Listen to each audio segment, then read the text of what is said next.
Evening supermarket. Near one of the shelves, a young man is talking on the phone with his wife. The woman is irritated, and the guy is trying to justify himself.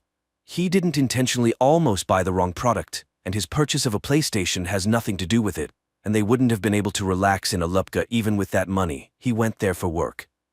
At the checkout, there are 3 people in line.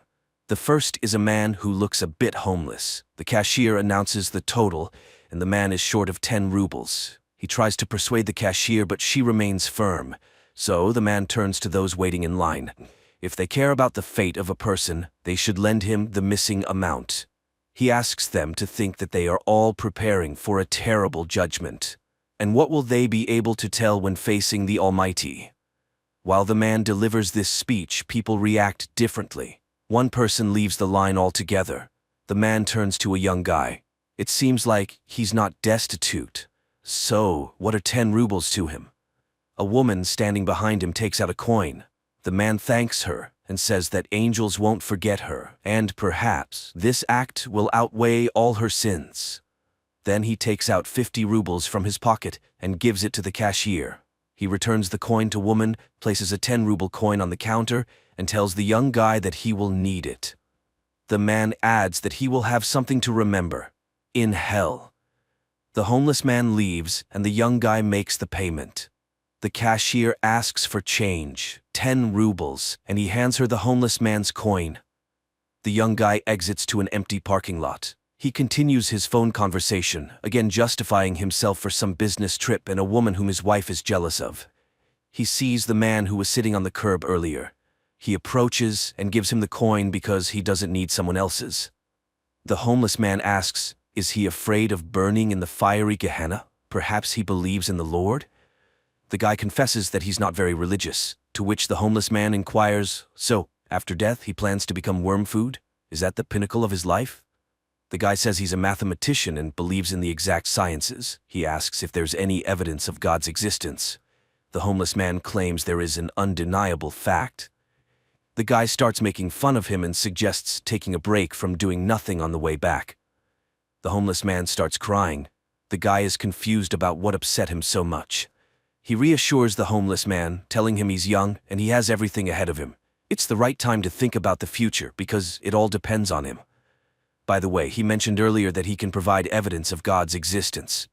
And the homeless man calmly says that he saw Jesus himself because he is the eternal Jew, the one who didn't let the Lord rest at his house when he was carrying his cross. He told Jesus that he would rest on the way back. Jesus agreed, but he would have to wait for him. The guy asks again, and this happened 2,000 years ago. The homeless man understands that it does indeed sound strange. He was amazed at first too, but then he got used to it. So, for him, the existence of Jesus Christ is a fact. However, he can't prove it in any way. He didn't keep a piece of clothing that Jesus wore, and how could he prove that it wasn't a piece of his own underwear? He doesn't have the cup from which Christ drank or the stone from under his cross. The guy concedes that the Jew saw Jesus. What was he like?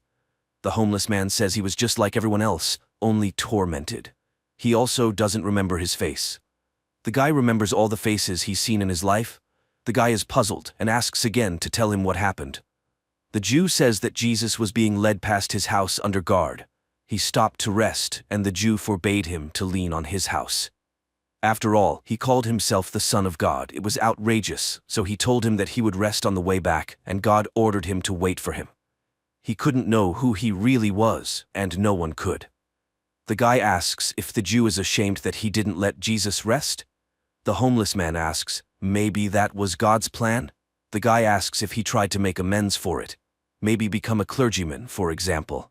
The conversation partner admits that he tried that many times, but no one descended from the heavens, and no indulgence was granted. The guy asks, what else has he been throughout all these years? Maybe an immortal killer. An immortal killer, that would be cool. The Jew objects. Being immortal is cool in movies, but in real life, you need to find food, seek warmth, and wait, like waiting in line. He has already studied all the ads on the walls, all the holes in the couch, but people keep coming and going. It's no longer interesting to him who stood where in the hierarchy, whose place was more comfortable, who jumped the queue. The guy inquires, what is he waiting for? The second coming, or the end of the world? The homeless man nods, maybe both. No one knows when the end will come. The guy is puzzled again, but an ordinary person is afraid of death. So is the homeless man. He's eternal, but if you cut off one of his fingers, he won't keep living with 4 fingers. He's broken his bones many times. But what if a tank shoots him in the head? Will he be an undying headless man? The homeless man confidently says that won't happen. Hasn't he tried to end his life himself? The Jew nods. Of course, he even tried to hang himself in the very beginning. He hung from a tree for 2 weeks with excruciating pain in his throat until the branch broke. Later, in 1945, he was captured by the fascists and got scared. He tried to shoot himself. The gun jammed. It was exploded, shredding his whole arm with shrapnel. But everything healed. He came to Russia from Poland 40 years ago. The guy is curious again. Maybe he's just schizophrenic, and doesn't it bother him at all? How did he decide that all these events were real? The homeless man shows his arm. He made notches. 920, 1464, 1812. Decades pass. And he sits and thinks, maybe he scratched them yesterday, put the dates, as if 200 years had passed. And he asks for help to figure it out, like stabbing him with a knife, for example. But the guy refuses. He doesn't want to explain to the police that he saw Jesus and shouldn't have died. The homeless man shrugs, saying, that's how it works. They walk across the parking lot. The guy asks him to tell something from history. For instance, what was happening in the 1st century? The homeless man responds, well, in general, it was the same. Shepherds herded sheep and fishermen fished. The guy insists, but in the world, the significant appearance of Jesus, church reforms, any mysteries and intrigues? The homeless man, in puzzlement, asks, where does he know all this from? He also learned it from books. Now, the guy remembers where he was in August 2000. Throughout the ages, he just lived. He was in different countries. It's just that the body requires a warm place and a piece of bread. As for how neighbors reacted to him being eternally alive and forever young, they didn't pay much attention to him, and he didn't stay in one place for long. Does he know ancient languages? He does, but now they are considered dead, and who can verify them? The men touch upon the topic of space. The homeless man has seen many strange things, but he hasn't encountered extraterrestrials. The most pressing question, can it really be that in all this diversity of worlds, there are no other forms of life? The guy comments that it's all too profound for a homeless, possibly heavy-drinking man. The homeless man leaves, and the guy locks his car and follows him. He asks, why did Jesus punish him? Shouldn't he be all-forgiving? The Jew says that it wasn't Jesus who punished him at all. He cursed himself with his own words, and the Lord simply fulfilled his own wish. The biggest curse is not that he's been waiting for 1,000 years, but that he, like a dull shepherd, remained the same. A person who creates, lives a spiritually enriched life. The guy doesn't believe it. It just can't be. After all, he's been living for so long. He knows much more than others. Surely he met great people like Michelangelo or Nietzsche. To this, the homeless man retorts, how can you understand what they'll say about this specific person after death, that he was a genius? The guy asks how people lived, what they thought and what they believed in 1,000 years ago. The homeless man responds, they believed the earth was flat, that God sat in the sky above the clouds and watched every step. But if he is simply looking through our own eyes, then he is just an observer, and he can't judge us for our actions, right? It means he is concerned about our actions only as much as they concern us. And if God is in everyone, then so is the devil. The guy teases him. Those are some profound words for a weird man. The homeless man smiles. In a certain sense, a person always has a choice. And fate exists. The fate of a person is determined by their choice. But at any moment they can stop choosing that fate and start choosing another. So why, even in the modern world, are people willing to kill those who don't share their faith? You just need to make an effort to keep your opinion about someone else's religion to yourself. A person finds something sacred for themselves, and it gives their life meaning, but then they start comparing their primary gender characteristics. They try to prove that their meaning is more significant and more important than another person's. Of course, it leads to conflict. His wife calls again. The guy apologizes and says he hasn't finished yet. He met an interesting person and got engrossed in conversation. She says she'll come over now. He goes back to the homeless man and sits down next to him. The guy asks, why is he homeless if he's so intelligent? And why doesn't he want to change anything? The homeless man says he's living like he's preparing for a big exam, postponing the transformation of his life for later. The conversation partner says he's living somewhat similarly, but he doesn't want to think about death. He's still very young after all. The Jew reassures him, you won't even notice how it passes. No matter what a person does, middle age arrives, and then old age. And deep down, every old man feels like a little boy. The guy says he doesn't want to think about old age and death. Probably that's why people invented religion, to make it seem like there's something after death. Then he smiles and says that he's been clearly fooled. His conversation partner hasn't lived for 2,000 years. He doesn't seem crazy, but maybe he has a special organism. Cells divide more frequently, the body constantly regenerates, unique genetics perhaps. Probably they can make medicine from his blood. It can't be that he hasn't done anything remarkable throughout his life. He was in Poland during World War II. Did he hide Jews? The Jew laughs. He is a Jew himself. It was a Polish family that hid him, and then they were discovered and taken as prisoners. That's when he tried to shoot himself. The guy laments, well, yes, times were tough. The homeless man disagrees. Times are always the same. The conversation partner is astonished, but how can that be? Everything has changed in the world. If you trace history from the Middle Ages to the present day, a lot has changed. The Jew says that everything changes if you pay attention to those changes every day, just like a river flows, rages, and is never the same. However, the way that river flowed 100 years ago is the same way it flows today, in the same channel. The guy becomes more animated and asks the homeless man what he thinks about the paradox of faith. Can God create a stone that he can't lift? The homeless man explains, it's a paradox of the mind. If he's a scientific atheist, he'd agree that all information about the surrounding world enters the mind through the senses.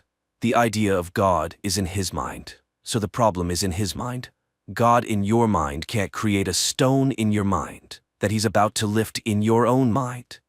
The guy is puzzled, but if he can't lift it, then he's not all-powerful. The homeless man advises him not to overcomplicate things in his mind. The conversation partner sighs. He would like to get some answers. The homeless man says he would like to get some answers too. For example, he wants to know what our purpose is, or what happens after death, or what one needs to accomplish in life. Then he asks the guy what he personally would do if he lived for 1,000 years. Seeing the guy pondering, he concludes, he would simply live and nothing else. On the first day, he'd jump for joy. And then? The guy is puzzled. How can one realize oneself as an immortal person then? After all, if humans are God's creations, why did he create them? There must be some meaning to it, right? The homeless man agrees. There must be, but he doesn't know it. And he doesn't know a single person who has realized themselves. Even those who entered history feel like something is missing. Take Hitler, for example. Even if one imagines that he genuinely believed in the ideas he propagated and wanted to change the course of history, did he realize himself? No. He spent his entire life becoming and embodying the caricature of a villain with a mustache. Did he realize the spark inside him, the one that made people stand up and follow him? He doesn't know if one can realize themselves within the framework of our world. So how can a person get to heaven if there's a devil inside them? The homeless man says that all human emotions are manifestations of fear. The part of a person that lives in that fear experiences eternal torment in hell, but the other part of them is love. Even in the Bible, it's written that God is love. To get to heaven, one must choose God within themselves. The guy asks, are you God? The homeless man laughs. He's unpredictable. Sometimes he calls him a homeless man, and sometimes God. He's a human being, but in him, just like in everyone else, there's a bit of God, a bit of love. But surely God must have had a purpose for him. He can't just have left him to live forever and await the end of the world for no reason. There must be meaning in all of this. And the Jew retells Plato's words. Horses are born and die, but they're just embodiments of the idea of a horse, which lives forever. Likewise, people are born and die, but they're just embodiments of the idea of a human, which lives forever. It will live until the end of humanity. Their meeting has no symbolism. He can consider that he just met the idea of a human, which he's always met, even in the mirror. All of them are embodiments of the idea of a human. Tall, short, sad, happy, lazy, successful, full, gloomy, and open. They all think they are unique, but new ones come to replace them. Year after year, century after century, they were children yesterday, and today they are already old. But even so, new ones come to take their place, running, jumping, munching, and leaving in just the same way. A phone notification rings. A woman walks around his car in the parking lot. The guy introduces the homeless man, saying he's the one who has seen Jesus himself. The woman thinks he's mocking her. She drove across the entire city, and he's here with a vagabond. The guy tries to explain. Then a man with the same face as the homeless man approaches and yells at him. He's been looking for him for over an hour. Bags won't carry themselves. The homeless man leaves with him. The guy is bewildered. They are identical. The woman says he's gone mad and gets into her car, driving away. The guy gets into his car and looks in the mirror. The eyes of Ahasverus are looking at him.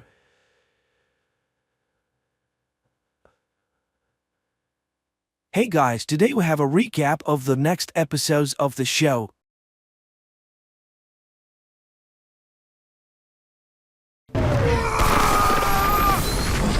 Magne and Vidar are lying unconscious on the pier when an ambulance pulls up. One of the paramedics rushes to Magne with a defibrillator and begins to administer aid. After receiving the shock, Magne instantly regains consciousness and emits a powerful wave that throws the man several meters away. While the second medic tries to help his buddy, Magne approaches Vidar's body. Vidar opens his eyes and whispers the words of a threat. Magne will die before the new moon comes. The lad runs away. At this time in the nursing home, one of the residents, Wotan Wagner, complains to the orderly Halvor about the broken wheelchair. Magne runs into the mountains. He is still shaken by the battle and turns to the bird flying above, blaming it for everything that has happened to him. Suddenly, Magne finds himself in the netherworld, and before him stands the ancient sorceress Volva, who takes the form of Isolde. She reminds him that he must now obtain weapons and find friends, for the other gods will surely come to his aid. Volva asks him not to come here because the giants might kill her too. Then she scoops up something from the glowing bowl and blows it in the guy's face. Magne is immediately alone on the mountain. Annoyed, Vidar rushes to his house and tells Ren and Saxa about the battle that took place. In the meantime, a group of young people are hanging out at a table in a street cafe when Magne comes running to them looking for the cashier. No one knows where she is, but everyone raves about Laurid's speech at the feast. Fjord then returns home and announces that he has not killed Gry. Not only that, he's going to leave home and live with the girl he loves. The boy does not want to take part in the coming battle. When he arrives at Gry's house, he announces his separation from his family. Magne reminds Lauritz of the stories of Ragnarok, but the brother does not take these ancient stories seriously. To prove his new identity, Magne bends a metal bat in front of his brother. Lauritz asks for time to think over what he has said. The next day, the head of the Adda police appears on TV and announces that an investigation has begun into Utul Industries, for which a well-known expert is coming to town. Lauritz is watching the broadcast, devouring food. Suddenly, Turid arrives, and she's surprised by his son's voraciousness. In his room, Magne observes an obvious change in his appearance. His muscles are getting bigger, and he's getting even stronger. Later, Turid invites the boys to celebrate their father's birthday and shows them a photo of them together. The family goes to their father's grave, where Lauritz makes the statement that the father would obviously be proud of a son who looks like a woman and uses makeup. Here, Magne looks like his father, but Lauritz looks like he's from a different family. Turid smoothes over the unpleasant conversation. On their way home, they meet Erich, and he informs them that by the school board's decision, Magne can return to school. At that moment, Turid asks for help. The car won't start. So Magne pushes the car to the car repair shop, where they are greeted by Harry, the mechanic. And there, Magne gets a clue where he can get the hammer. In the meantime, Vidar is watching a report on TV about the barrels found, while the women take the ancient weapon down. Saxa is annoyed by her refusal to take her in, since she is a member of the family. Agreeing to this, Vidar takes her to the factory and shows her the production when suddenly police arrive. Vidar acts arrogant and defiant. But the girl smooths over her father's behavior at a crucial moment, apologizing for the problems she has caused and promising to do everything she can to solve them. Her father has to admit that she's right. Meanwhile, Magne makes a drawing of Thor's hammer. Turid in the meantime comes to the store and apologizes to Venke for the words she spoke, and the woman asks her to inform his son that he will meet the god on the bridge, for which he must remember Volva's ancient prophecy. Hearing these words, Magne runs to the bridge. He memorizes the first words of the prophecy and tries to read them to passers-by. But everyone just passes by, except Iman, who takes Wotan out for a walk. Magne reads a few lines and the girl continues the text. They go home to Magne and the girl tells him how Wenke activated her power, saying she was special. Then she tells him to find the chief warrior and help him. Meanwhile, Lauritz arrives at the grill cafe and meets the waiter. He unmistakably identifies the guy as gay and shows his sympathy. Meanwhile, Magne tries to find out about Iman's powers, but the girl can't recall anything supernatural. Back at home, Lauritz shares his hopes with his mother and informs her that young people are coming over tonight to have a party. At this moment, they hear very distinctive noises from Magne's room. Mother and son smile. Apparently, Magne has found himself a girlfriend. But it turns out that the boy, demonstrating his strength, has to put Iman on a chair and lift her up with one hand while she bangs on the ceiling and screams. In the evening, fun reigns in the turret house, to which Gry and Fjord also come. And Iman finally finds her power. She can make anyone do what she wants. And she demonstrates it on one of the guys who, at her command, brings her a drink by moving on his knees. She seems to be the embodiment of the goddess of love and fertility, Freya. Lauritz's new mate never arrives and the distraught lad complains to his mother. He's just ugly. Tipsa reveals the truth to her son.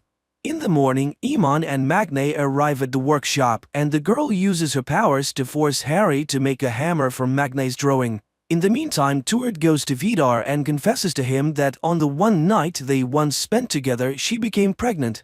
And now is the time when Lauritz needs a man's support very much. And Vidar, thanks to woman. In the evening, on his way home, Magne sees Vidar embracing Lauritz. At night, Turid tries to justify herself to Lauritz. She has never regretted giving birth to him. And she won't mind if the boy gets to know his real father better, which Magne dislikes very much. In Utelheim, Ran trains with her fighting bow, reminding Saxa of her spear. But the girl is completely immersed in the business of the factory. At this point, Vidar informs her of his newfound son, which causes Ran to object. Giants cannot have children by mortals, but Vidar cites fate. And Magne breaks the news to Iman. He then learns that the girl was born in Sri Lanka but grew up in a Norwegian family. She boasts that she can get anything she wants with her powers, which provokes Magne's condemnation. The powers were not given to get new clothes or cheat shopkeepers. At this point, Harry brings the hammer. Lauritz comes to Vidar and he offers to take a motorcycle ride. Meanwhile, Magne and Iman are going to test the hammer, for the real one must always return to Odin. But the hammer just takes off. Making a stop in the mountain, Vidar tries to ferret out something about Magne, but Lauritz gets it right away. Magne retrieves his hammer but cannot understand why it does not work. Meanwhile, Saxa continues to investigate the company's affairs and makes a statement to reporters. Meanwhile, a company of young people are sitting in a grill bar and watching the news. The guys are shocked by the admission that it's dangerous to drink tap water because that's what they were drinking. Fjord hears Saxa's apology and leaves. One of the girls suggests protesting against the Utuls who have mucked up the fjord. Turid is writing a note to her sons to not drink the tap water when Lauritz and Vidar enter the house. The boy is thrilled. His father has given him a motorcycle. In the meantime, Ran is looking at the pictures in the family album and suddenly brushes away a tear. At this moment, Vidar enters the house and announces that he is ready to take in his new son, which prompts a harsh protest from Ran. Saxa is struck by the abundance of emotion, for Ren has never been jealous of her husband. In the evening, Magne goes to the grill bar and Saxa arrives there as well. Seeing her, the guy pulls out a knife, but the girl just provokes him. At the end of their conversation, they come to the conclusion that their families have lost their minds. Cisterns of drinking water arrive in Edda, and Fjord receives an invitation from Ran to talk. The woman has arrived at Gry's house and is waiting outside. He listens to his mother's account about the changes in the family and refuses to call Ran his mother. They are merely feigning their relationship. He has no intention of going back and wants nothing to do with the firm. Angry, Ran sees the Sayer family and tries to run them over with her car. But Magne manages to react and pushes his loved ones away. Ran apologizes, pretending to have lost control, but Magne doesn't believe her. He grabs the hammer and runs to Wenke. The old woman is frightened. The giants will kill her if they see them together. She's amazed at Magne's attempt to make the hammer because you can't just get it. She promises to tell him how to forge the real Mjolnir. After all, the giants have an ancient weapon with which they can kill anyone. She begins the story of the eternal fire of the ancient gods but notices Rand and hides in the building, promising Magne to tell him everything when he meets her on the mountain. Lauritz comes to Utelheim and is treated to mead. Vidar tells him that the lad is not human and gives him the heart of a deer he has harvested for him. Lauritz eats the meat and visions of ancient giants flash before him. Vidar grabs his hand and shoves it into the fire. The boy screams, but as he pulls his hand out, the burn disappears right before his eyes. He is now invulnerable. Rand sees this and becomes enraged. While the spouses are quarreling, Lauritz goes to the bathroom and after washing his face sees in the mirror the ancient scoffer, half-brother of Odin and father of the serpent Midgardsorm, Loki. And he understands he is his incarnation. Back in the room he hears Rand say that the cashier is really Volva, and she's going to kill her before Magne gets the hammer. Meanwhile, Magne comes for Lauritz at Utelheim. He asks his brother to return home, and he reluctantly agrees and tells him of Rand's intentions. Magne runs to Wenke. Meanwhile, she closes up store and goes home. But she sees Rand's car and takes off into the sky as a bird. Magne sees her fly away and is glad everything has turned out to be alright. But suddenly Rand draws her bow and pierces the bird with her arrow. The bird falls near the orphanage. The wounded woman reaches Wotan, hands him her medallion and asks him to help Magne. Magne rushes to her, takes her head in his hands, but the woman turns to ash.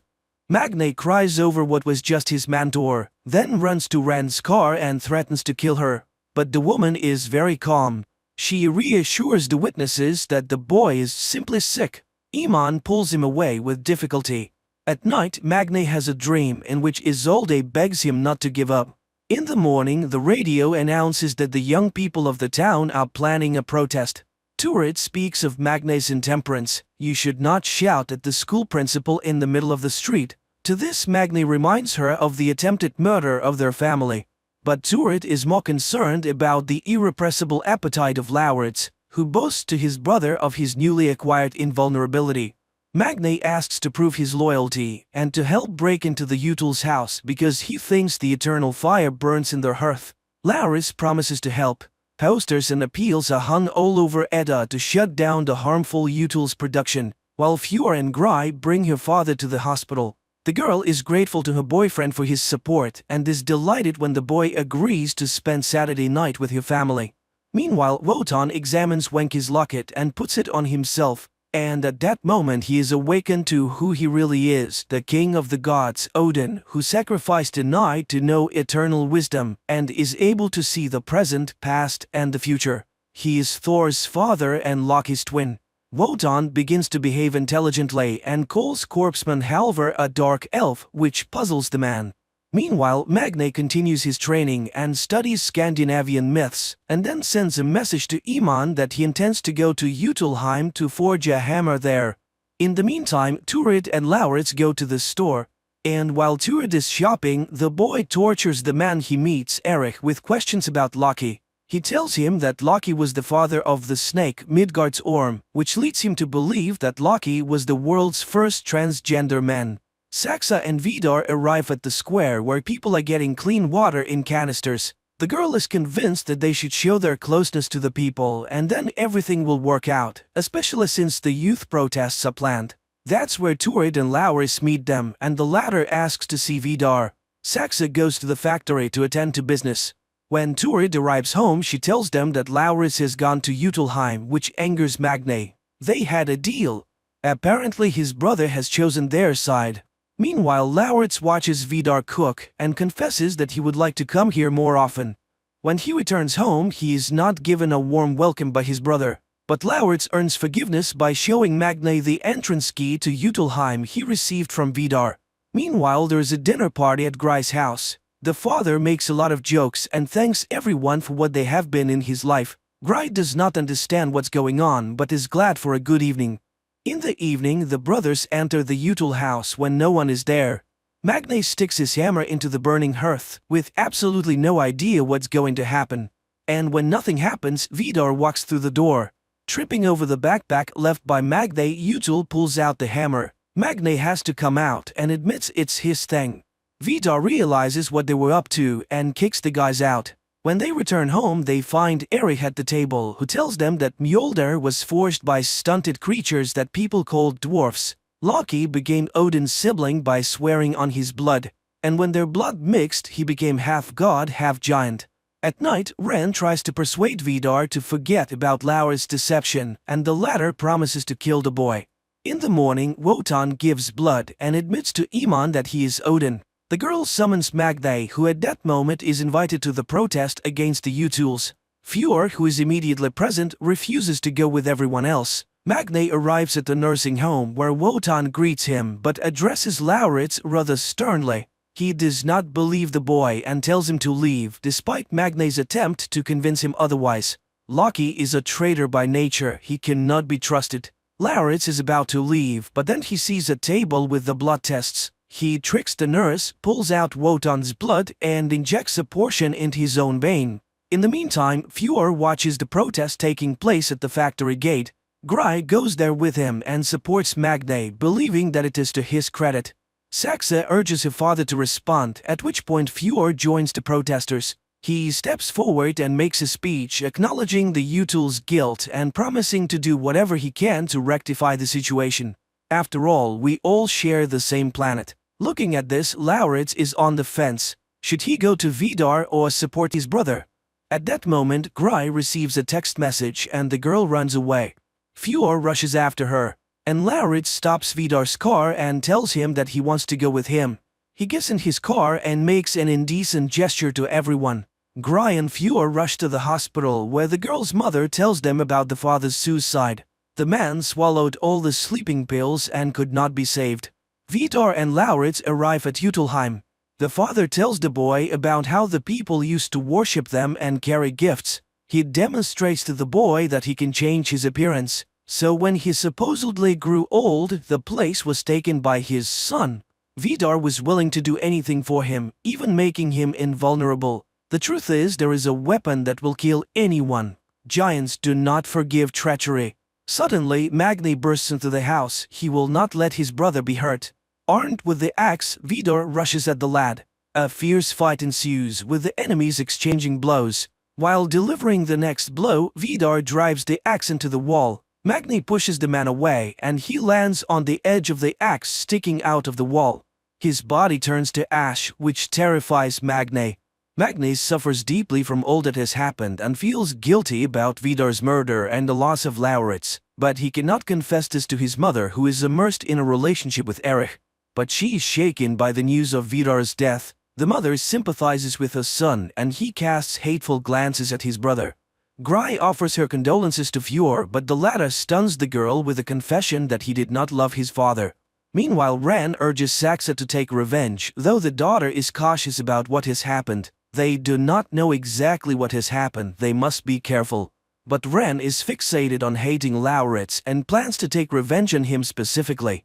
But for now, they announce that Vidar died of a heart attack. The rules of Util Industries state that the rights of ownership should pass to the eldest son, but Saxa intends to usurp the position. Exhausted, Magne goes to Fjord and confesses to the murder of his father. By the rules of the ancient world, he must give satisfaction to a relative of the deceased, but the younger Util refuses to take revenge. Upon returning home, Magne discovers forbidding signs on the entrance to his brother's room. Lauritz accuses him of murder. His father was merely going to teach him a lesson. In the meantime, Wotan and Iman arrive at Harry's workshop for the old man's baby carriage, but he cannot do anything about the worn-out mechanism. Magne arrives there as well, and after hearing congratulations on his victory, sharply objects. He has killed a man, and he refuses to go to war. Distraught Lauritz tells the barman that the doctors have discovered a tapeworm parasite inside him, and he begins treatment.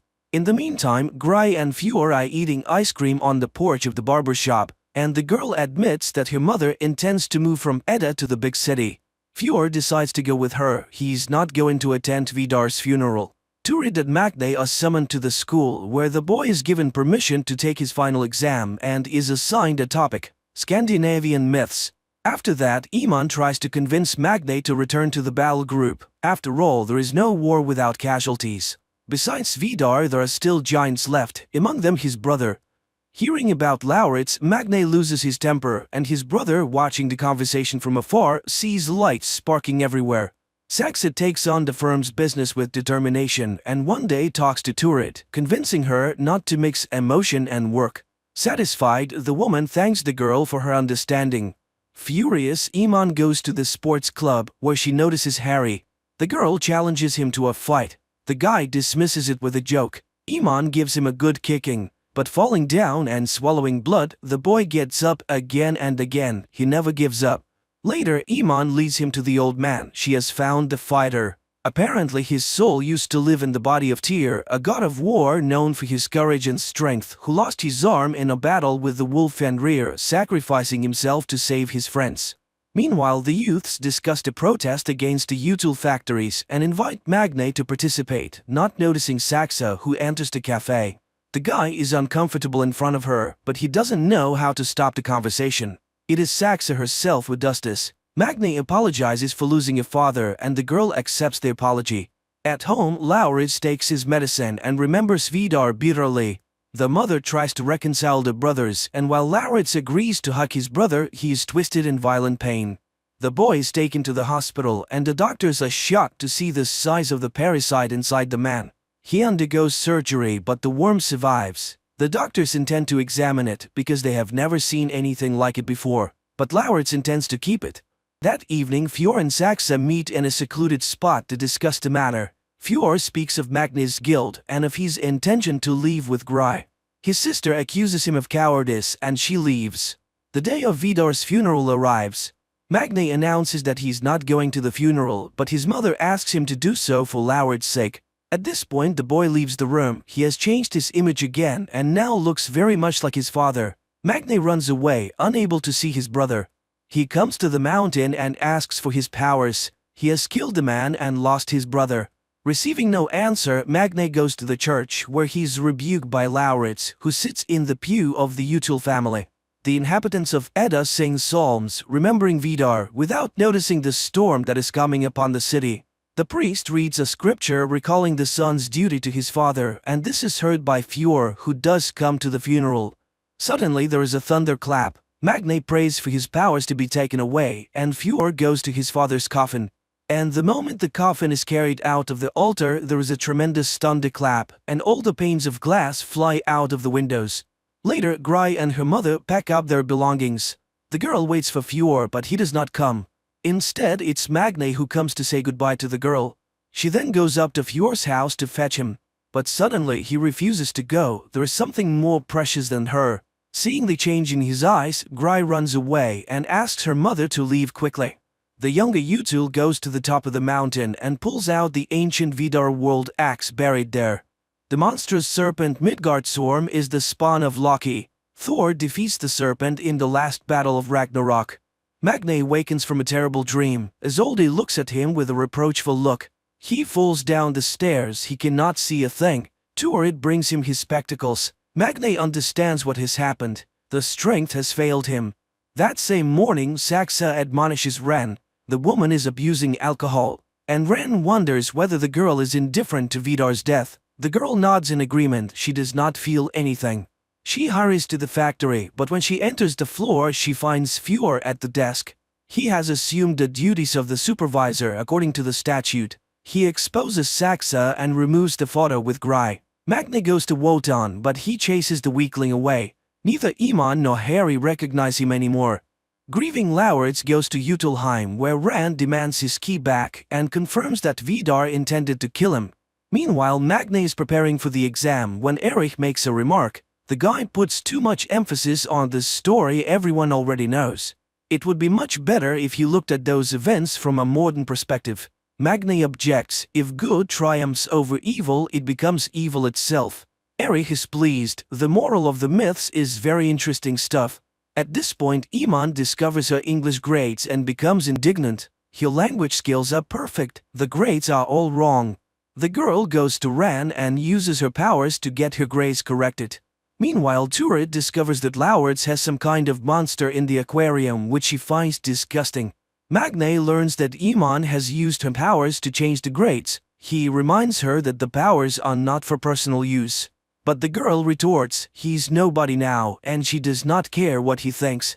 Turid demands that the creature be removed from the house, but she's forced to agree to her son's wish when he reminds her of the loss of his father.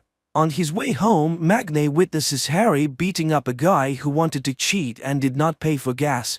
He intervenes but again receives a reminder that his opinion is no longer valued. Later he asks Lauritz to forgive him for he sincerely wanted to protect his brother. He renounced his powers and they were taken away. The brothers embrace, but Loki refuses to help in the battle. Fjord begins to run the firm's affairs with an iron fist and fires Turid for personal reasons. Upon learning this, Magne rushes to the factory and attacks Fjord, oblivious to the fact that his powers no longer exist. Utul ends up beating him and leaving him lying in the parking lot, telling him he doesn't even deserve to die. The battered lad goes to Wotan and asks for permission to rejoin the ranks of the fighters on the condition that he won't kill, but he's reminded that there is no other way of doing it. After Fjord's return, Ren takes his side, especially since Magne has lost his powers. Now the company is the first priority. Saxe is against the new policy, but nobody listens to her. Magne's new sympathizer Signy urges the guy to keep fighting Util Industries while Saxe convinces Lauritz to vote against Fjord. After all, he's a member of the family. In exchange, she offers him the key to Utilheim and money.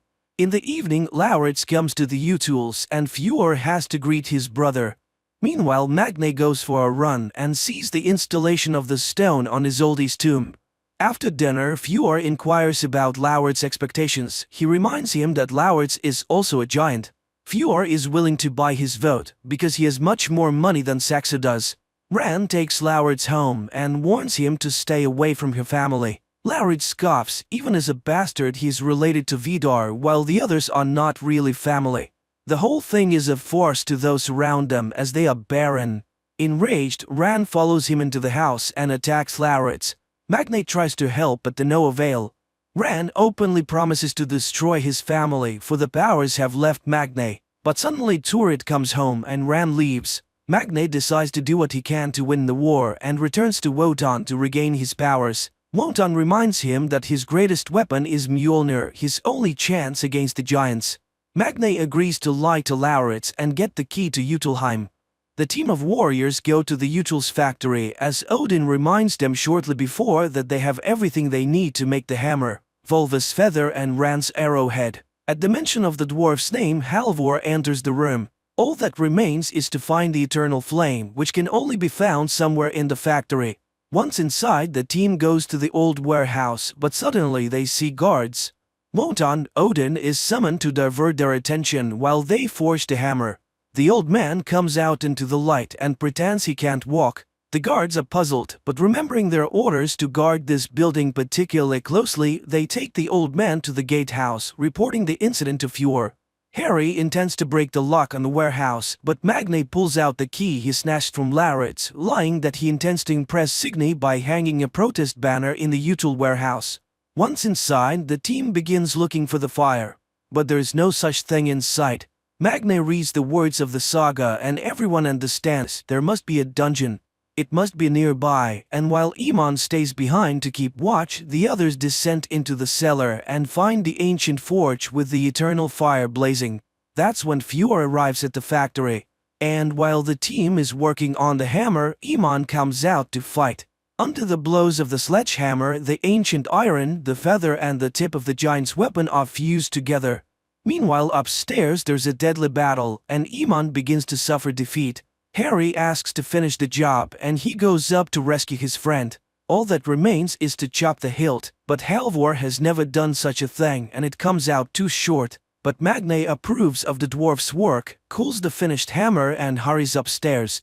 Harry orders everyone to run and restrains Fjord himself, but the man throwing him back against the door slams it shut, amputating a part of his arm. Iman returns to help, ordering Magne to remove the hammer from the factory. The police arrive and now Halvor goes to them, diverting attention from Magne. The boy gets out of the factory and goes home, where he's greeted by his mother and brother congratulating Magne on his birthday, which he has completely forgotten about. The media reports about a break-in at the factory, a protest banner posted, and the arrest of 4 people. Magne admits that he too was part of the group, and contrary to his fears, Turid takes it calmly. Without even unpacking the presents, Magne goes to the mountain and tries to abandon Mjolnir, but the strength never returns. Magne calls Iman, the hammer doesn't work, and she tells him to do whatever it takes to succeed. He returns home, where Turid asks the boys to go get burgers. They go to a cafe where Signy approves of the action, and Lauritz tries to get the bartender's attention. At this time, there is a report on TV about the impending closure of the Utul factories because it has been proven that the production has polluted the environment. In addition, tax evasion has been revealed. Saxa also listens to this report. She tries to rectify the situation and asks for a press conference. Meanwhile, the director of the orphanage fires Iman and Halvor, which provokes protests from the residents. Wotan gives a fiery speech thanking the real heroes and sings the national anthem in their honor. Magne is trying to figure out what to do with Mjolnir when Turid asks her to bring Lauritz things. She's afraid to go into his room because of the horrible pet. Confused, the boy goes into the room and sees a nightmarish worm, a veritable spawn of hell. Lauritz arrives at the cafe where Iman and Harry are resting and catches the bartender in the arms of the expert. The disappointed guy walks away. Meanwhile, Fjord announces that he is moving his production to Asia, where governments are more loyal to business. Turid goes to work at the store for the first time that day. Meanwhile, many residents of Edda are afraid that they might lose their jobs and homes. Lauritz, who has given up hope of finding love, feeds his worm, while Magne rereads the ancient tales of Thor again and again. And suddenly it hits him: Thor was created by lightning. And then there is a news announcement on TV that the Norwegian government is backing down on closing the Utul's factories, as it realized that it will lead to massive job losses. Besides, the owners have promised to fix the spill. Fjord celebrates his victory while Magne is outraged. His rage electrifies the air around him. He then hears a knocking sound coming from his room.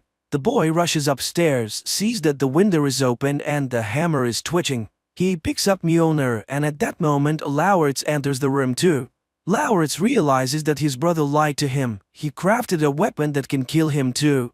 Without answering, Magne goes out into the storm, extends the hammer to the sky, and awakens Mjolnir, holding it in the air until lightning strikes it. His powers return. In Jotunheim, Fjord and Ran learn that Saxa has given the key to Lauritz and punish her for her treachery. After that, they leave to kill the boy. Magne goes to Jotunheim to face Fjord but finds Saxa beaten. She sees the hammer and he suddenly feels sorry for the wounded girl.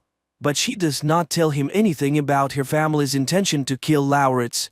Meanwhile, Lauritz is home alone and hears the enemies approach the house. Saxa tries to persuade Magne to act together while Lauritz hides in the kitchen. Ran does not notice him. Magne understands Saxa's intentions, and Ran hears the sound the worm makes in the room.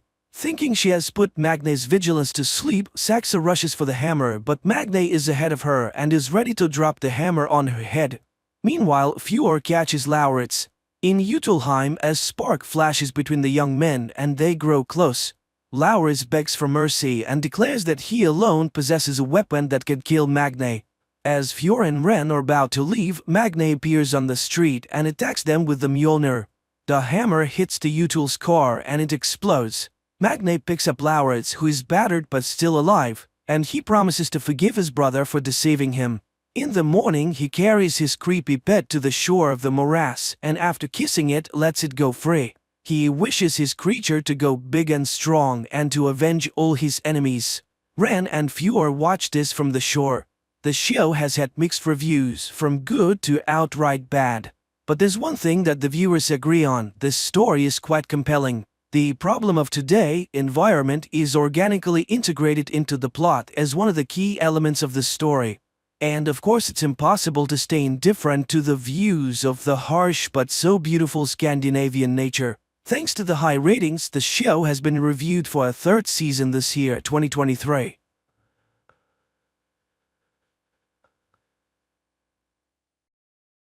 After a fight with her fiancé, Michelle packs her things and leaves, placing her engagement ring and the apartment keys on the table. She drives for a long time through the countryside, stopping at a gas station where she notices a car that has been following her for some time. Late at night, her fiancé calls, trying to convince Michelle to return, but she doesn't want to talk and turns on the radio. She hears a news report about widespread power outages. Distracted, she gets into an accident. The car flips over several times, crashing onto the roadside, and Michelle loses consciousness. Sometime later, she wakes up in a concrete room. An IV is connected to her arm, and her leg is bandaged and restrained with metal chains. Her belongings are piled in the corner of the room. Using the IV stand, Michelle reaches her phone, but there's no signal. Then she hears footsteps, and the door opens, revealing a large man who places a tray of food in front of her. She begs him to let her go, promising she won't tell anyone, but the man tells her that he's not letting her die, and after leaving the key to her shackles, he walks out. Michelle frees herself, gets dressed, and sharpens the end of a crutch, preparing to fight for her freedom, but the man is gone, so she sets a piece of clothing on fire and pushes it into the ventilation duct. The fire alarm goes off, and when the man runs in, he injects her with something, causing her to pass out. When she regains consciousness, Michelle sees the man sitting by her bed. He tells her that she's actually very lucky to be there. She must eat and take her medication because humans have been attacked, though it's still unclear what kind of attack it is. They are now in a bunker beneath his farm. He saw her crash and couldn't leave her to die. Michelle insists on calling the police, but the man explains that the outside world is contaminated. It will take at least a year for the air to be breathable again, and that's only if it was a simple attack. If it were something like Martians, humanity might be doomed. Michelle asks to contact her family, but the man assures her that everyone left on the surface is dead. As Michelle tries to process what she's heard, there's a loud noise from the next room. The man leaves, leaving the door open, and shouts at someone, then returns and angrily reminds her that she should be grateful to him for saving her life. Before he leaves, he introduces himself as Howard. The next morning, Michelle is awakened by a sound coming from the surface and sees the door open. She walks out and wakes a young man sleeping in the hallway. He tries to reassure her, but she explains that she doesn't believe Howard's lies. However, Emmett confirms that everything is indeed as Howard said. Later, Howard shows Michelle the bunker. In the center is a communal area where a special system filters the air. There's a library, a TV, and movies on disc. The kitchen is impressive, with an electric stove, fridge, and silverware. The table is a family heirloom. Access to Howard's personal room is forbidden. Michelle has to use the toilet behind a curtain because Howard fears she might try something dangerous again, like nearly starting a fire. Also, water needs to be used sparingly. After the tour, Howard invites her to sit at the table for lunch. Michelle notices a stack of women's magazines, and Howard explains that they belong to Megan, who is no longer with them.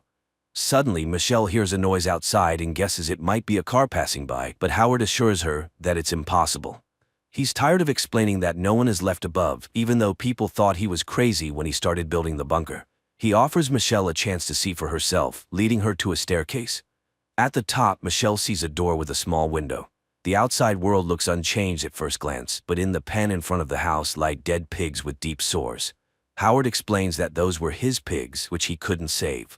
Then Michelle recognizes his car as the one that had been following her the night of the accident. Howard points out that these doors are always locked and shows her the key. Later, Michelle and Emmett discuss the situation. Emmett reveals that Howard had served in the Navy. Afterward, he bought the farm and hired Emmett to help with the chores. Howard is obsessed with conspiracy theories, which is why he built the bunker.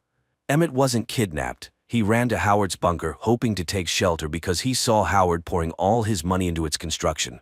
Michelle reminds Emmett that it was Howard who caused the accident and brought her here, so everything he says about an attack is a lie, but Emmett insists she's wrong. He saw the attack himself, a flash, an explosion, and the horizon turned red. He's glad he made it to the bunker before Howard locked the door. Michelle tries to refute Howard's claims, unaware that he's been standing in the doorway, listening to their conversation. Howard invites them to dinner, remarking that the two seem to have gotten along well. During dinner, Emmett talks about his unfulfilled dreams and then notices a Monopoly game, suggesting they pass the time playing it. Howard gets annoyed by the chatter, and Michelle flirts with Emmett, provoking Howard's outburst of anger. He yells at her, demanding respect because he saved her life. While Howard is scolding them, Michelle manages to steal the keys from his belt. Howard notices her strange behavior and realizes the keys are missing, but before he can react, a noise from above distracts him and Michelle hits him over the head with a bottle, running for the bunker exit. Emmett shouts after her to stop, but Michelle reaches the door and slips into the airlock just before Howard can catch up. Michelle sees a car approaching the farm. She screams, trying to get the driver's attention, but a woman suffering from a severe skin infection runs to the window, desperately begging to be let into the bunker. Howard forbids Michelle from helping the woman, saying it's too late to save her. Realizing that some sort of attack has indeed happened, Michelle returns to the bunker. Later, Howard admits that he caused Michelle's accident, but it was this accident that saved her life. Howard lends her some of Megan's clothes and sends her to shower since she was near the door. He reveals that he recognized the infected woman as his former neighbor. Since most people knew about his bunker, others may come here too. Howard demands that Michelle stitch up the wound she caused and starts telling funny stories from his time in the Navy. Michelle begins stitching up Howard's wound as he continues to share stories, praising her for her efforts. Later, he brings a box containing her belongings from the car and asks her about her life. Michelle admits that she had dreamed of becoming a fashion designer. Howard in turn shares that his daughter Megan had wanted to be an artist. He shows Michelle a picture of Megan, a young girl, and laments that after his divorce, Megan's mother turned her against him and took her to Chicago. Howard expresses frustration that people don't care about their safety, but at least he tried to protect them. Later, Emmett comforts Michelle, telling her she couldn't have saved the woman outside even if they had let her in, she would have died anyway. They reminisce about their past lives. Emmett, who had been awarded a scholarship to a polytechnic school, admits he got scared and never left for it. Michelle, meanwhile, reveals how her father used to beat her, leaving her terrified of confrontation throughout her life. Emmett reminds her that, despite everything, they're the lucky ones. They survived. Over the next few days, the three of them begin to coexist somewhat peacefully. They play games, prepare meals together, and make small attempts to adjust to their new lives. One day, a loud noise echoes from above. Howard suggests that, if it's the military, it's not Earth's military. The flashes they saw earlier were just the first phase. Now, the second phase, clearing out the territories, has begun, likely by alien forces. Suddenly, the air filtration system fails. Howard asks Michelle to climb through the ventilation shaft to restart the system, as she's the only one small enough to fit. She agrees and begins crawling through the ducts. Eventually, she reaches the filtration unit and manages to restart it, but while she's there, she spots something disturbing. A message etched into the glass that reads, "Help," along with a bloody earring lying beneath a ladder. The earring looks exactly like the one Megan was wearing in the photo Howard showed her. Shaken, Michelle tells Emmett about her discovery, suspecting that Howard might have done something to Megan. Upon closer inspection, Emmett recognizes the girl in the photo, not as Megan, but as Brittany, a classmate of his sister who went missing years ago. A second photograph falls from the book, showing Howard and Brittany dressed in the same clothes that Michelle now wears, standing together in the bunker. Realizing the danger they're in, Michelle and Emmett decide to plan an escape. They quietly start gathering materials. Michelle cuts a makeshift biohazard suit from a shower curtain, and Emmett constructs a homemade gas mask. Their plan is to take Howard's gun, tie him up, and then one of them will go for help. One evening, while playing a game of charades, they almost give themselves away when Howard starts suspecting that something is off. A few days later, Howard calls them into a room and shows them a barrel of hydrochloric acid, which he claims is for waste disposal.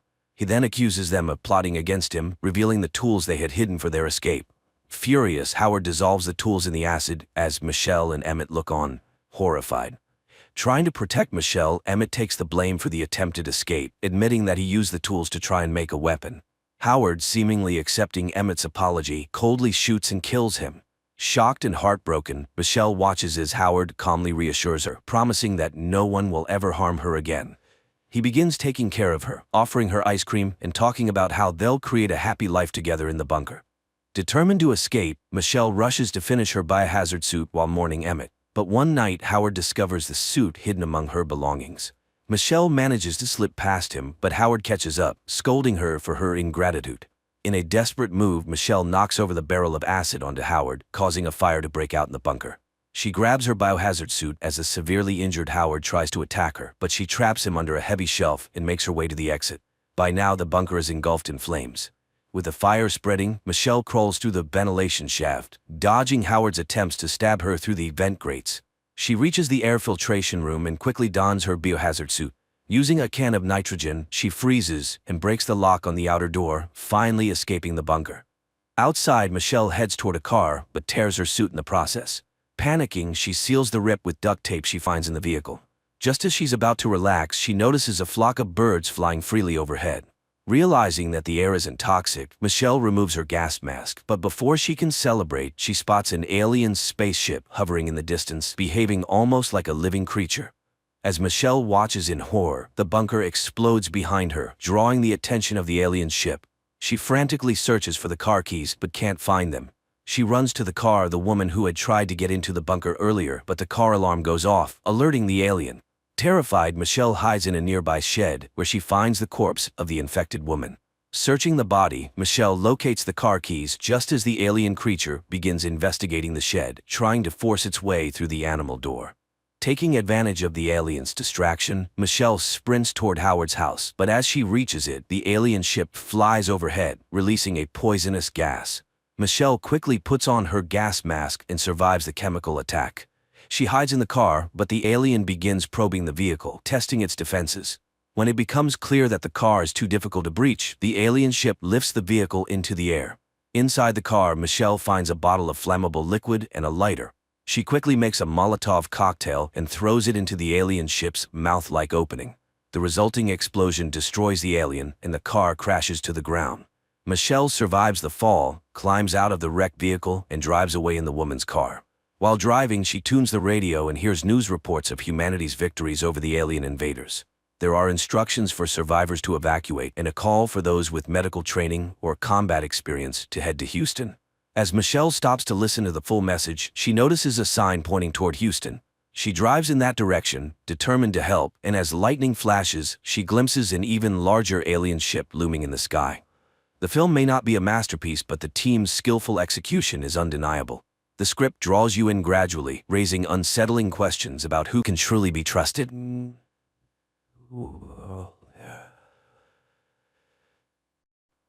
There comes a time when humanity is faced with weather disasters and global wars that are slowly destroying people, and technology emerges that people use not to save an uncertain tomorrow, but to return to the bright memories and emotions of yesterday. Nick Bannister goes to work, where he is met by his assistant Emily Sanders, nicknamed Watts, who informs him that the fellow soldier is waiting for him. The man lost both legs in the recent global war and comes to Nick to take advantage of technology that allows him to return to a bright past left only in his memories. After all, few people dream of the future now because cities have flooded and wars have engulfed the world. The tank was originally a tool for interrogation and then became a means to relive the best moments of life all over again. Nick immerses the man in a time when he was healthy and cheerful, playing with his dog on the lawn of his father's house. When he comes to his senses, the man tries to pay Watts off with a new synthetic substance, Baka, but Nick provides his co-worker his services for free because their establishment is a success.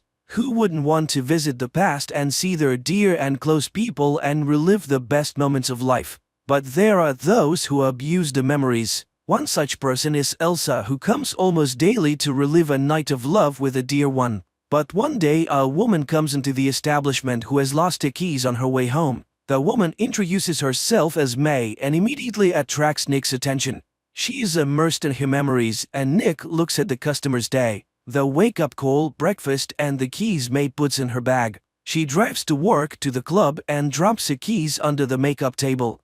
Watts wants to stop the memories, but for some reason Nick asks her to keep going. He sees a woman crying before going on stage, but picks himself up and goes to the microphone. He listens, mesmerized to her voice, then turns off the equipment. After she leaves, Watts discovers May's forgotten earrings and gives them to Nick. As the sun rises, flooded Miami turns into a ghost town. It is so hot during the day that people had begun to live at night.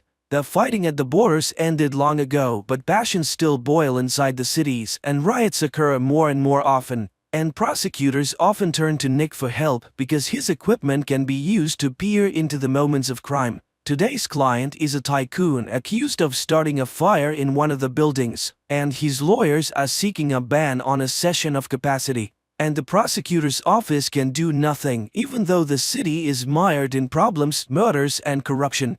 During the war, such tycoons bought up dry land for next to nothing, and the settlers had to survive as best as they could.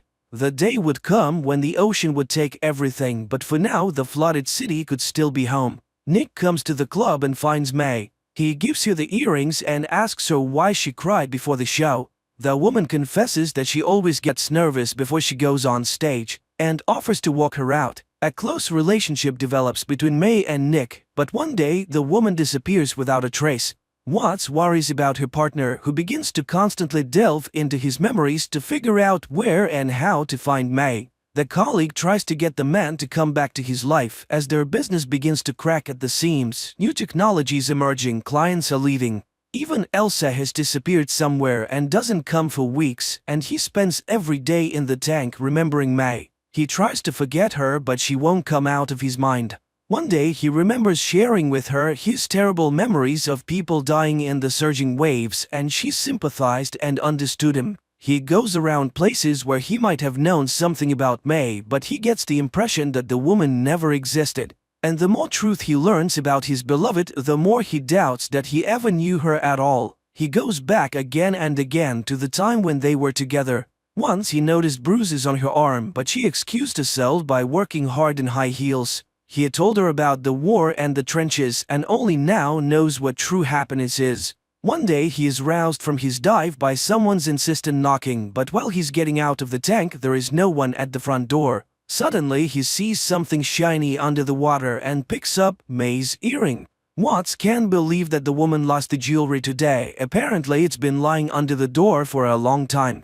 And now they need to get busy because they've been summoned to interrogate a dealer named Holes who worked for Joe, the biggest supplier of vodka. The criminal is submerged in the tank and finds himself in a bar room, in the middle of which stands the chair of the chief mafioso of Orleans, St. Joe. Suddenly, a familiar voice is heard, and Nick sees May. She sings for Joe, and he notices the woman. The events took place over 5 years ago, and despite Watt's objections, Nick asks to show the memories next. May is introduced to Joe, and he offers her vodka. May refuses, which enrages Holes, but Joe offers to apologize to the woman, and Joe's underling aims a gun at him. He apologizes, and Joe treats May to vodka again, and this time she agrees. At this moment, one of the police officers, losing his patience, pushes Nick away and asks Holes the main questions, but the bandit's brain shuts down, and the officers ask Nick to bring the criminal's mind back. Nick again asks to see May, and a scene emerges where the girl reminds him of what she once was, poor but clean and conscientious. But then she tried vodka and lost herself. Holes has no time to listen to her outpourings because Joe is waiting for him with the goods. But it's not in the safe because May has robbed her master. The last thing Holes remembers is May hitting him over the head. Watts is astonished. Didn't Nick know that his beloved was using substances? But he never noticed this weakness of hers, but now he knows where to find her.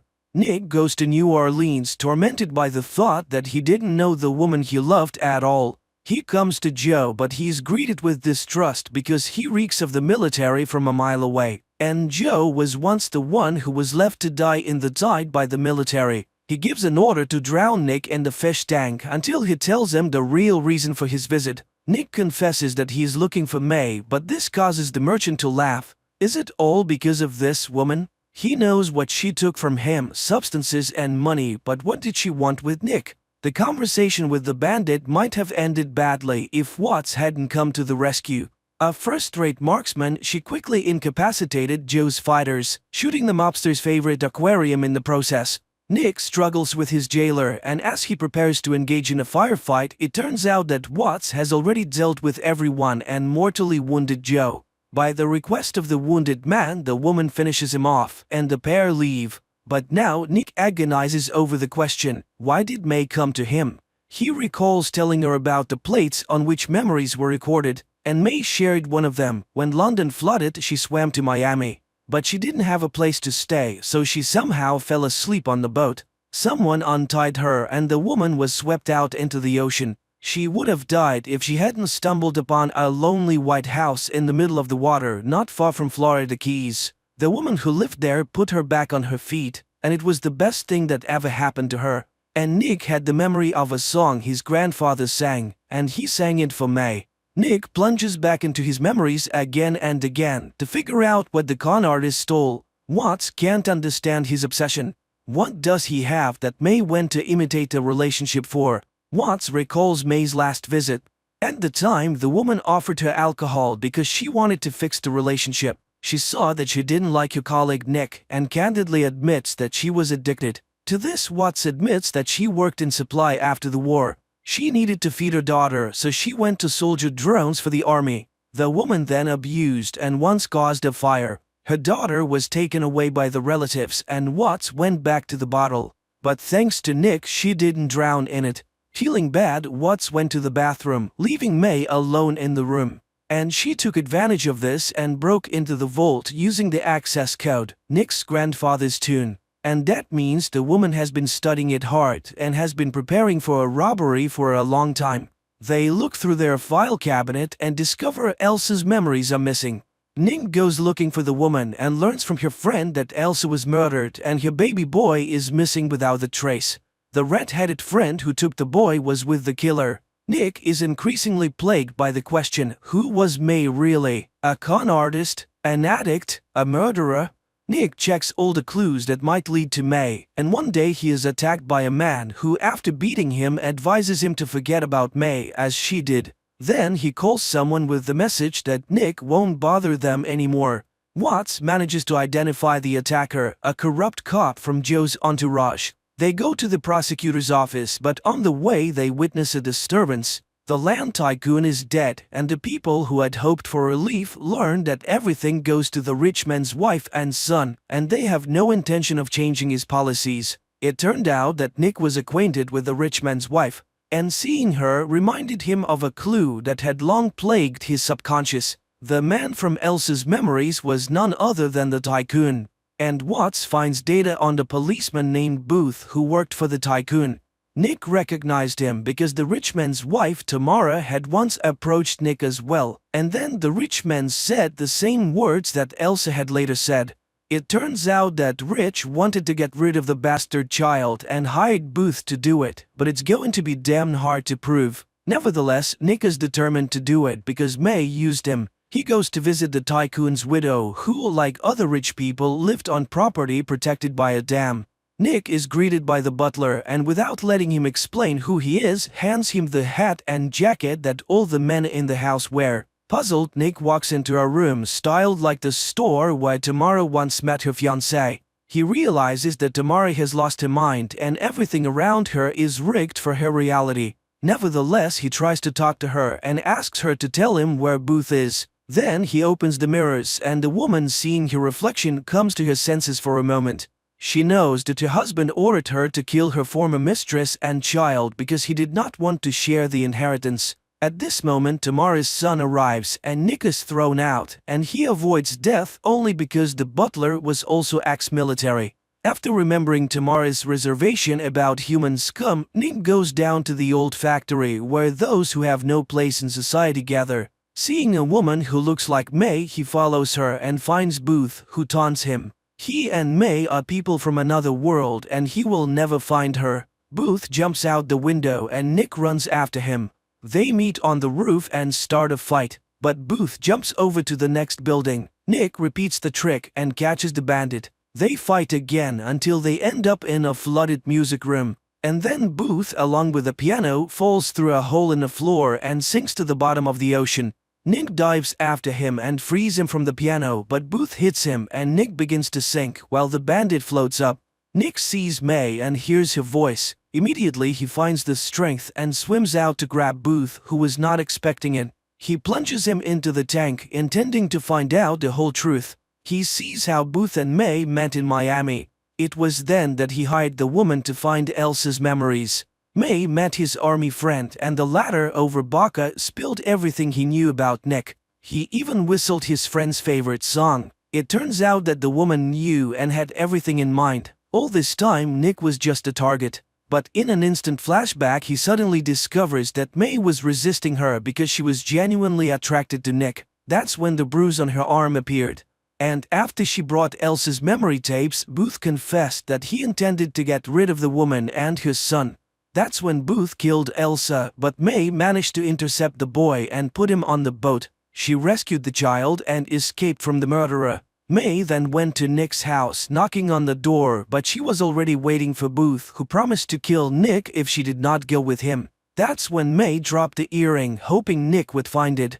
In the next flashback, Booth tries to get May to confess where she took the baby, and she suddenly talks about the house amidst the ocean. Nick realizes that this is a message for him. He steps into the illusion, and May confesses a love for him while kissing Booth. Then, after pushing the bandit away, May swallows a handful of baka and leaps from a height. Enraged, Nick retaliates against Booth in the most brutal way possible, by frying his brain with his most nightmarish memories of being burned alive on Joe's orders. Nick goes to the tycoon's house. He realizes who really killed Elsa. The rich man's son didn't want to share his inheritance, and he was the one who hired Booth. And Nick has all the proof he was the one Booth called at the time, and it can be confirmed. The guy tries to pay him off, but Nick says his brother is alive, and the police have already found him in a cabin in the middle of the ocean, and they are coming for the killer soon. The guy pulls out a gun but hesitates to shoot and tries to kill himself, but he doesn't have the guts to do it either. Nick goes to Watts, who now works at the hospital, and confesses to killing Booth. He hands over the records of Elsa and May's murders and asks that it be given to the prosecutor's office. He regrets missing out on many good things and asks Watts to find his daughter and be with her. The news of the tycoon's son's crime was the last drop that overflowed the cup of people's patience, and a riot broke out in the town. But Nick withdrew from it all into memories, reliving again and again the happy moments of meeting May. Now elderly Watts and her granddaughter often come to his receptacle, while Nick tells May the story of Orpheus and Eurydice. The idea of the film makes us think that people are very different. Some deal with a bad present and an uncertain future and may not dwell on memories, while others need to constantly look back to the past in order to exist in the present.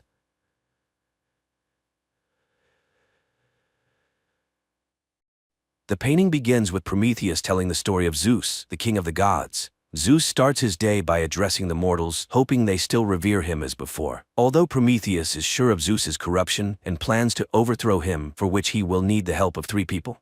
The first is Eurydice, or simply Riddy, who lives on Crete and is dissatisfied with her life. One day a woman approaches her outside a store, and from her muttering, it becomes clear that this is Cassandra. She laments the disbelief in her prophecies and predicts that everything will change for Riddy by the end of the day. Meanwhile, on Olympus, Zeus notices something wrong with the divine spring meander. His wife Hera assures him that everything is fine.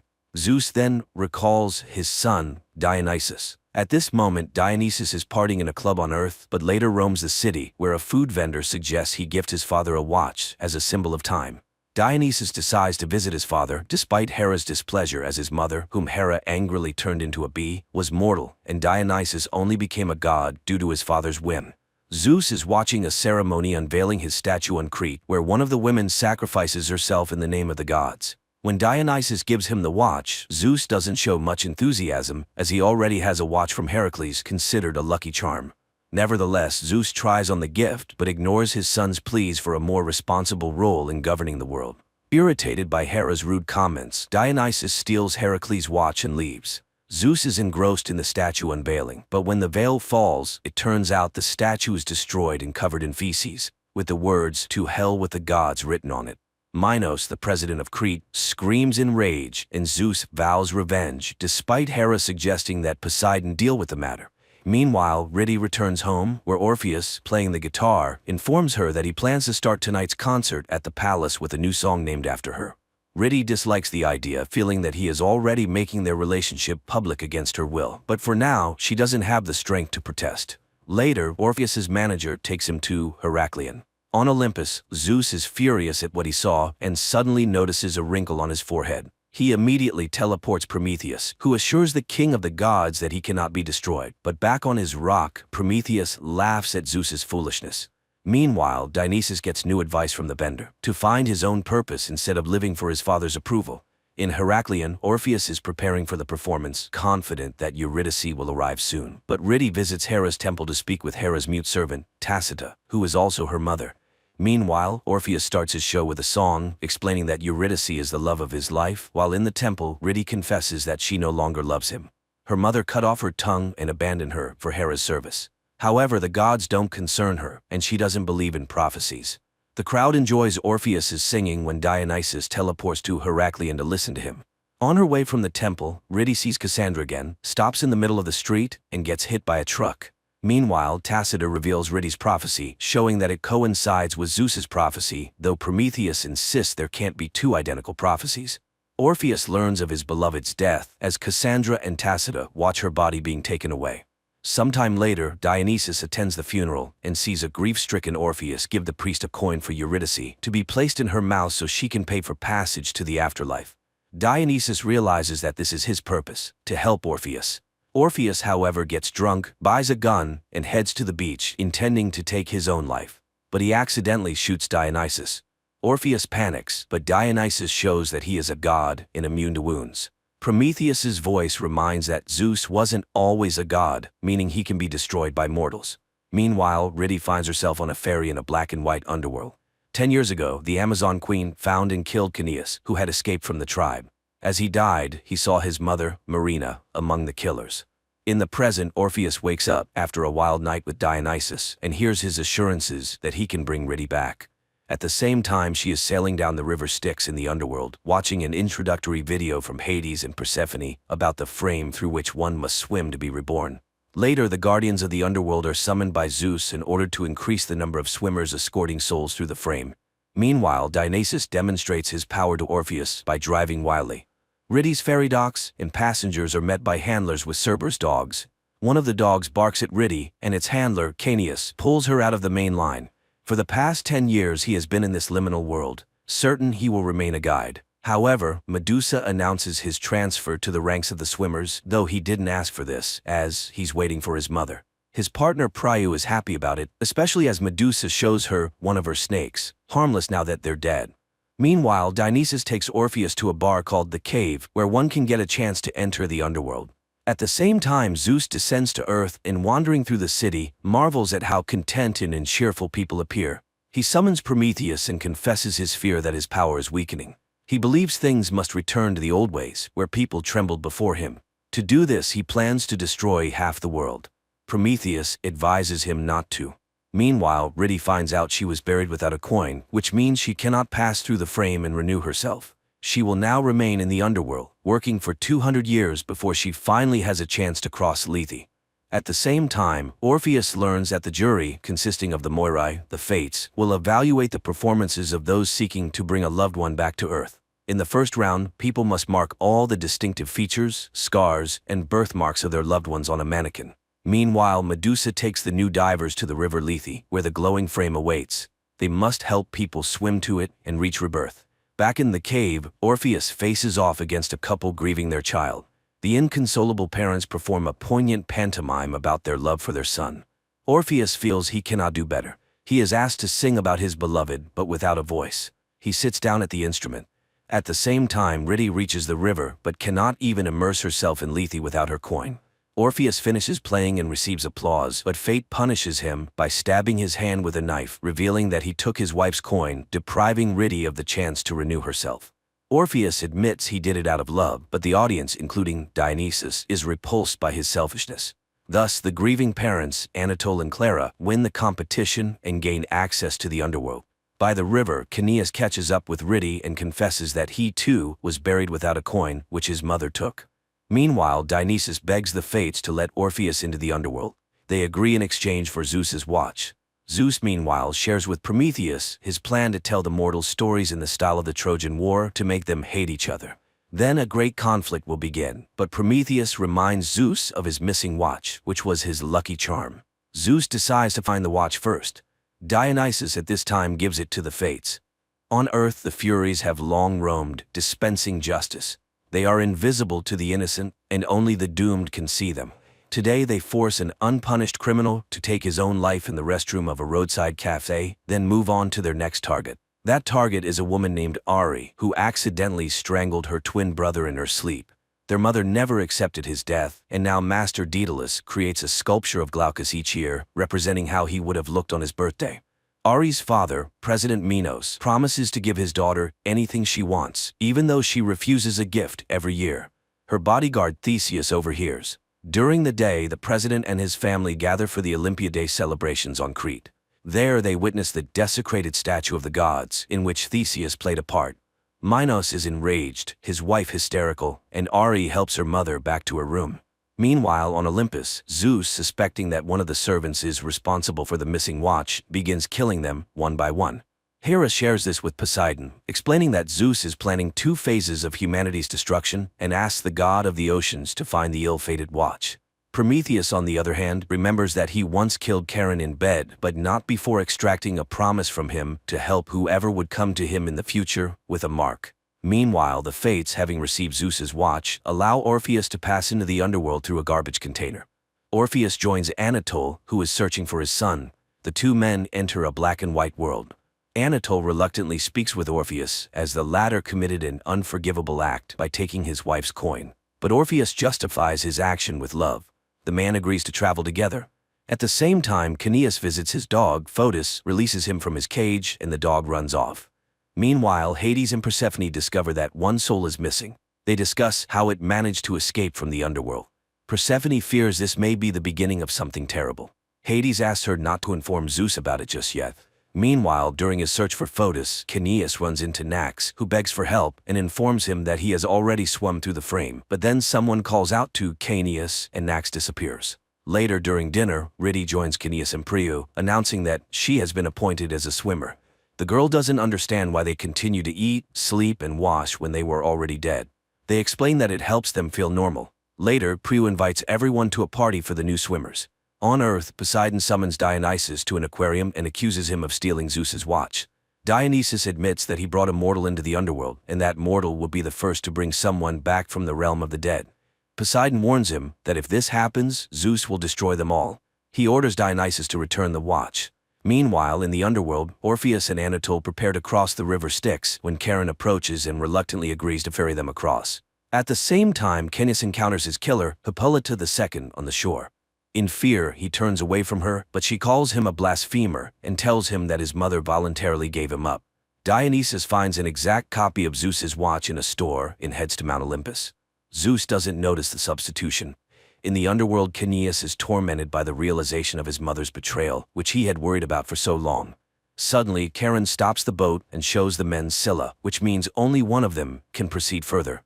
Now only a fight will determine who it will be. Orpheus attacks Anatole.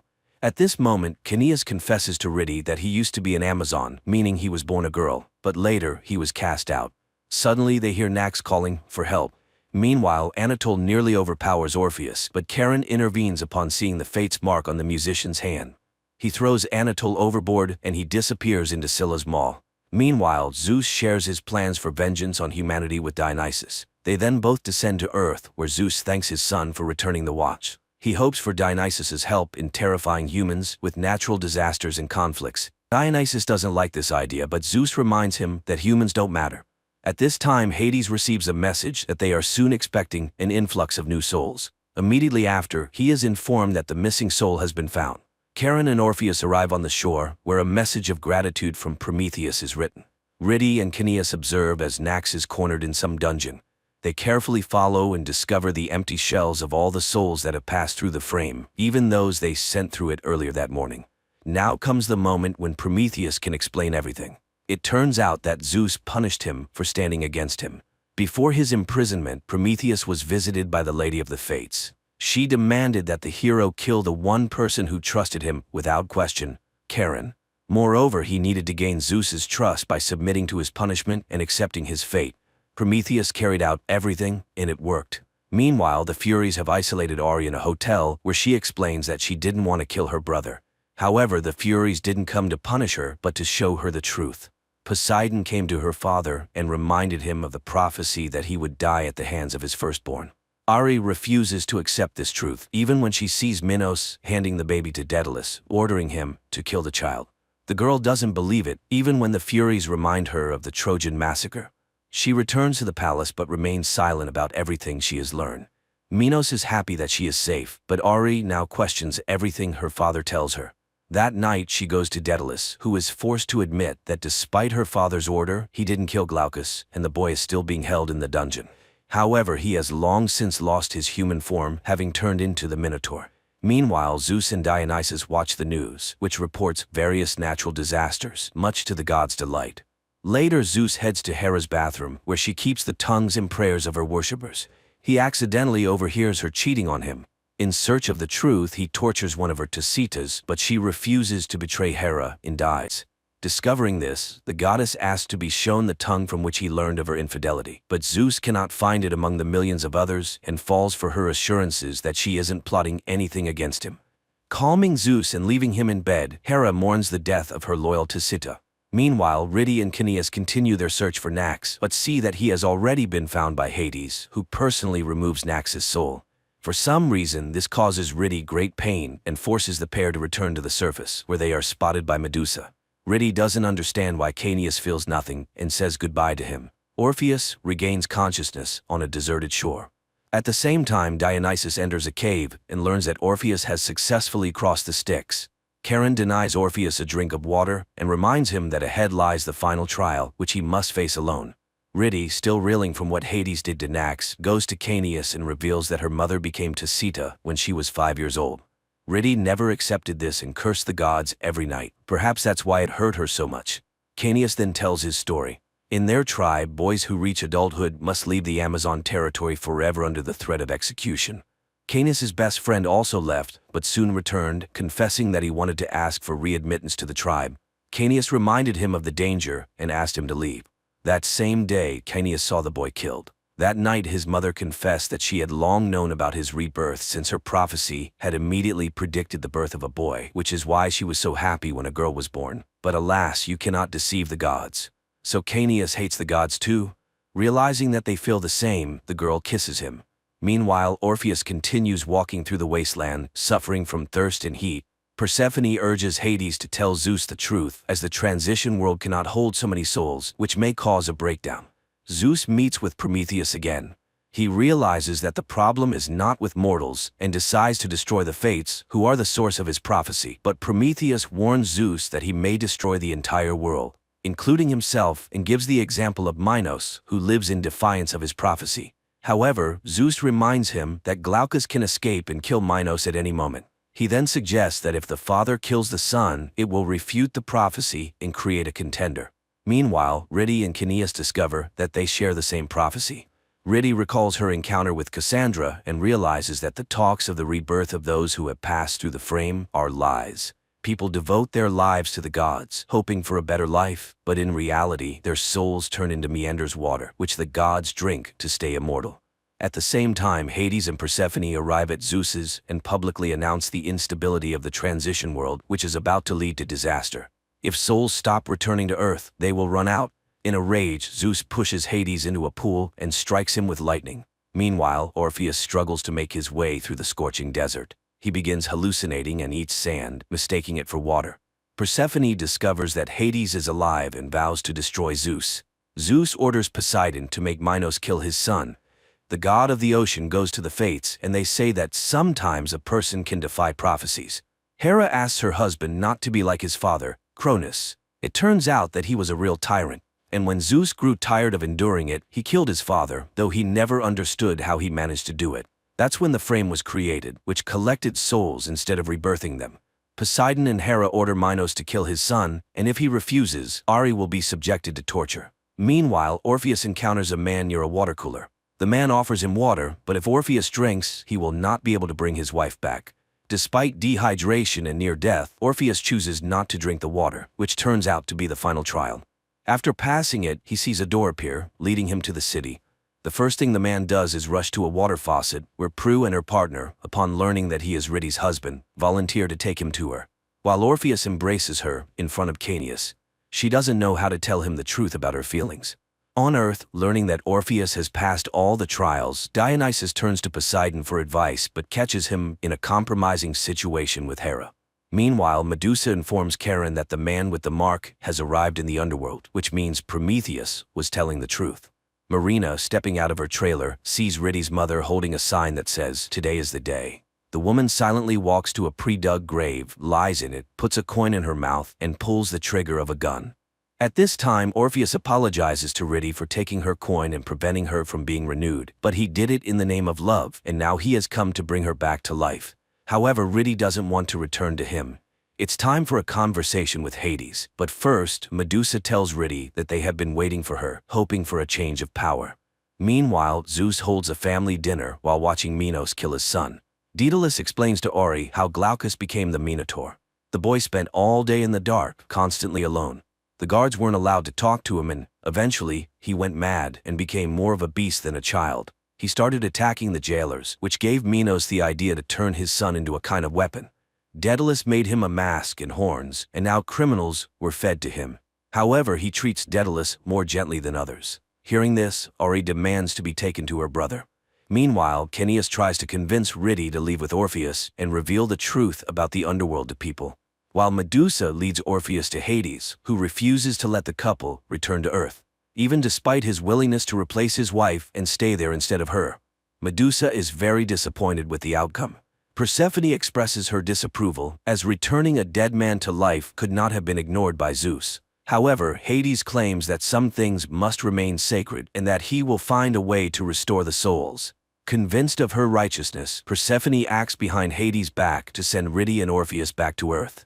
Meanwhile, Daedalus escorts Ori into the Minotaur's dungeon. However, Minos is just releasing Glaucus from his cell to kill him with Hera's knife. Realizing this, Daedalus tries to lead Ori back, but Glaucus attacks and kills him while the woman tries to escape. Minos descends into the labyrinth as Ori is cornered by Glaucus. The girl talks to him, and the beast refuses to attack her. Ori removes his mask, horrified by what her father has done to his son. At this moment, Minos appears, and after a short fight, he kills Glaucus, to the great delight of Zeus and the other gods. Meanwhile, Medusa tells Riddy that the basement of the underworld is called Nothingness, and although she doesn't know exactly what is done to the souls there, Riddy can stop it by revealing everything to people. She leads Riddy to Persephone, where Orpheus is already waiting for her.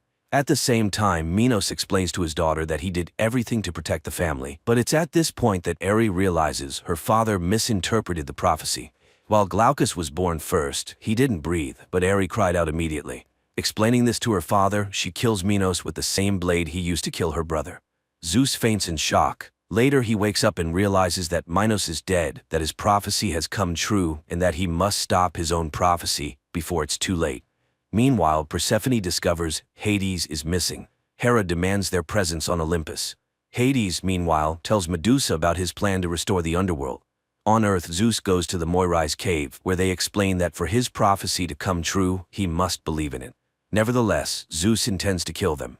The Moirai not only accept their fate, but they help Zeus kill them, dousing themselves in flammable liquid while Zeus strikes a match. Before their death, they return Zeus's watch, confessing that they had received it from Dionysus. The cave burns to the ground, leaving Prometheus in shock. Meanwhile, before returning to Earth, Riddy confesses to Orpheus that she has fallen in love with Kidnaps. She explains that the coin had nothing to do with it. She was already planning to leave him because she was unhappy, and then she died. Nevertheless, they still have a chance to start over, and so they continue their journey. Kidnaps rushes to the frame to try to stop anyone else from crossing the border and suddenly sees his mother. At the same time, Hades enters Nothingness and attempts to restore Nax's soul, but to no avail. Kidnaps accuses Marina of betrayal, but she insists that she only brought the Amazons to him to fulfill his prophecy.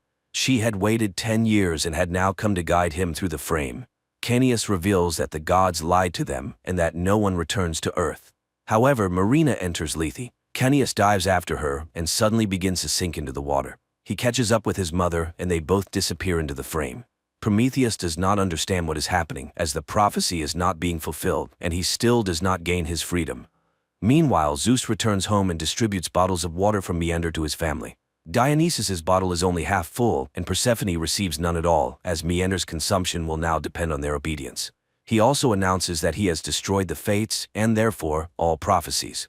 Dionysus is forced to admit that he gave the watch to the fates so a mortal could return his wife from the dead. However, Persephone contradicts this, revealing that Orpheus has died. As punishment for disobedience, Zeus kills Dionysus's beloved kitten. He also burns Hera's bees, declaring that she will no longer keep the mother of his children in servitude. Suddenly, Poseidon confesses that he loves Hera and asks her to come away with him, but she laughs at him. Nevertheless, Zeus pours out Poseidon's water and banishes him. Zeus then declares that he will now rule not only Crete but also the underworld and everything else. He goes to Prometheus to discuss what has happened, but as soon as Prometheus explains that he has never betrayed Zeus, he suddenly disappears. Meanwhile, Ari drags Glaucus's body to the palace and tells the whole truth. Her mother, crying over her son, approves of her actions. Riddy and Orpheus manage to return to Earth. To Orpheus's surprise, the cave has disappeared, but his car remains. He offers to drive Riddy to the city, but she refuses. Orpheus apologizes for keeping her coin, but she thanks him for returning her life and hugs him goodbye. Near Heracleion, Riddy encounters Cassandra, who tells her that she has now become a prophet as well. She instructs Riddy to find Ari and free the living, while Caeneus will do the same with the dead. Meanwhile, in nothingness, Caeneus's soul restores itself. He wakes up next to his mother, who opens her eyes with the word chaos on her lips.